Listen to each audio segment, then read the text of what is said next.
being consistent. That's why I applauded you. I was like, man, Thanks, buddy. Yeah.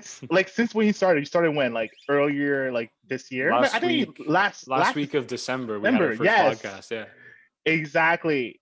And like, trust me, I'm sure there are a lot of people that started a podcast sitting the same time you started a podcast and like did one episode and completely stopped. Like I myself included. Like I didn't even release my episode. I was so busy. The But episode that I was on.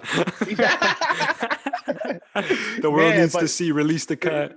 yo, release it. You can release it on my behalf, man. No, I'm just no. so I'm Yeah, just so yeah, yeah, busy, man. But so yeah. busy. But yeah, like, but like you said, like it's so busy trying to like be focused on one thing. And I think we spoke about that recently. Like at least last time we spoke was just like making time and sacrifices and just focusing on the thing that's gonna give you the most value.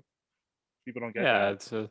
it's a very. I want to say thank you again for like commending my consistency. I don't really sometimes when you're in the driver's seat you don't really see what's going on because you're so focused on the Mm-hmm. destination. But I am very grateful. I have a lot of people that actually have reconnected with me Mm-hmm. or DM me. People either in the industry in film or just friends I haven't talked to in a long time, Mm-hmm.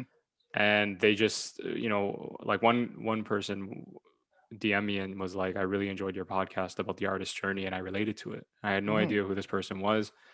And that's how you create a network, right? Yeah. That was the intention of the podcast, is bring on Yeah. creatives, explore their journey, encourage more creatives, and then if they are comfortable being on the podcast, bring them on, Yeah. and it's a continuous cycle. And that's what I've been trying to do, is just cultivate this foundation, right? And it's all branding at the end of the day. And Yeah. people don't realize, man, like a big thing I want to mention is, I don't get me wrong, like I seen flashy podcasts out there. I seen podcasts with the editing, the Photoshop, Mm-hmm. the music, and that's great and all. And, I commend them on their abilities, but don't let that intimidate you if you have a podcast in mind. Like for Mm-hmm. myself, I'm in the circumstance that I'm in.